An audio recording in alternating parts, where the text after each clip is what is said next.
physical education teachers having to be creative with their lesson plan amid the pandemic.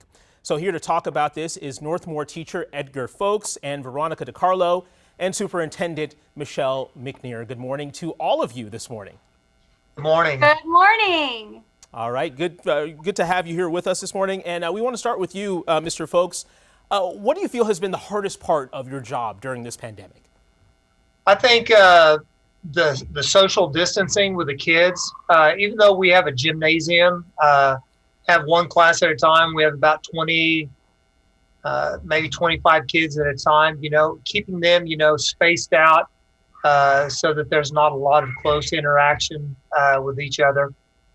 So things like basketball, I've kind of veered away from.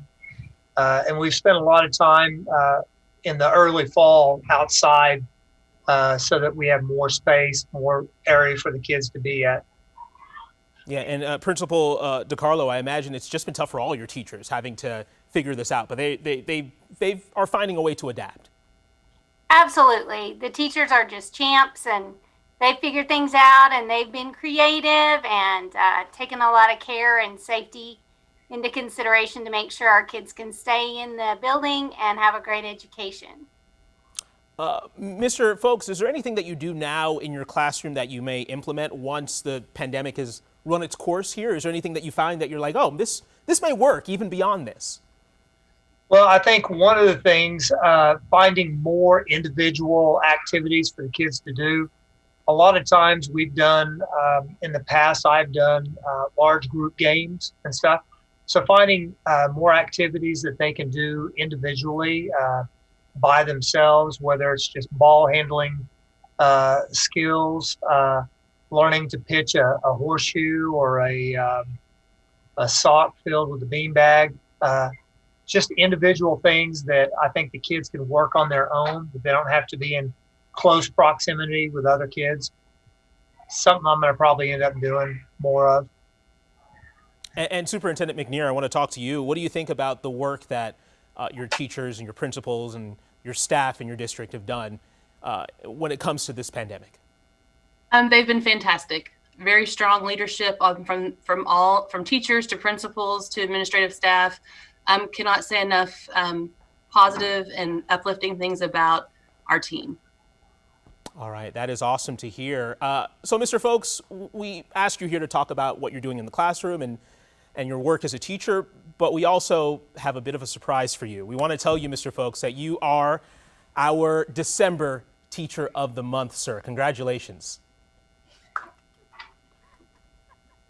don't know if we can see him. There he is. Congratulations, sir. You guys are like little stinkers. What is your reaction to that?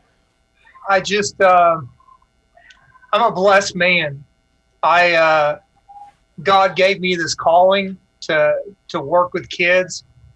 He put me at this school with Mr. Carlo, who's a tremendous leader, and I've worked with some of the best teachers, and so it's easy to shine when you're surrounded by so much good.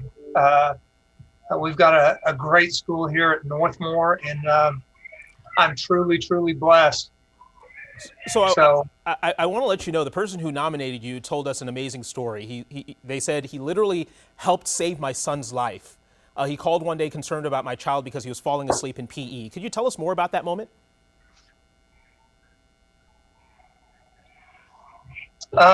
This is a young man that was on my archery team last year, so I spent a great deal of time with him before and after school, got to know him. You get to know these kids in a really personal way.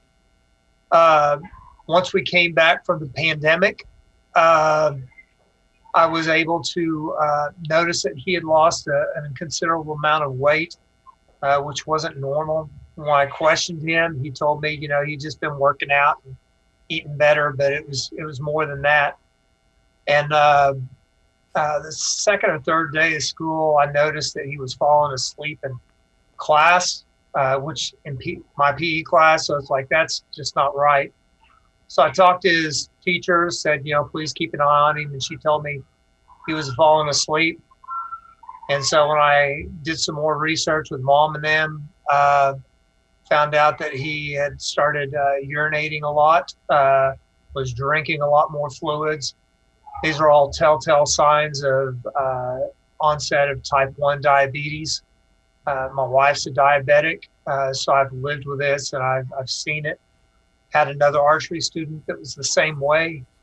And so we were able to get him some help and found out he was type 1 diabetic. And this young man has been a trooper.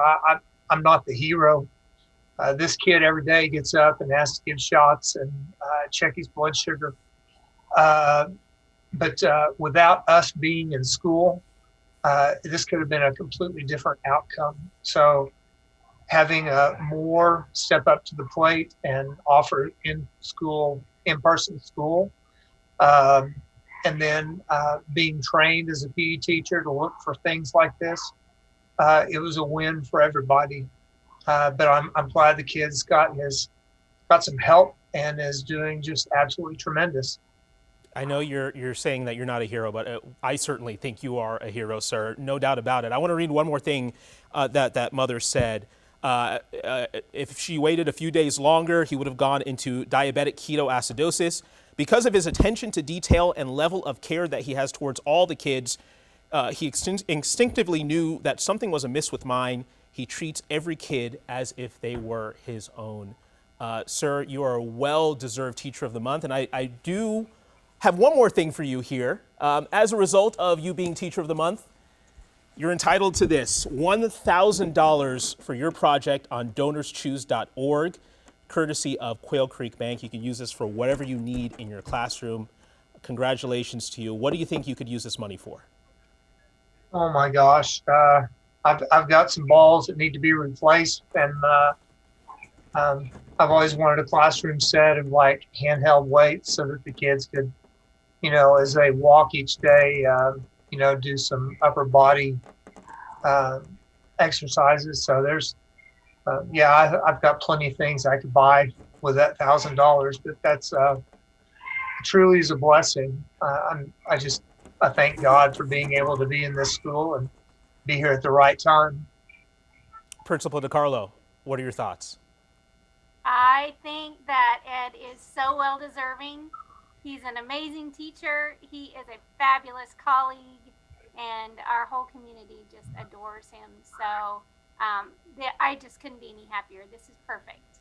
All right, everyone, a round of applause here for Mr. Folks. You are our December Teacher of the Month, well deserved.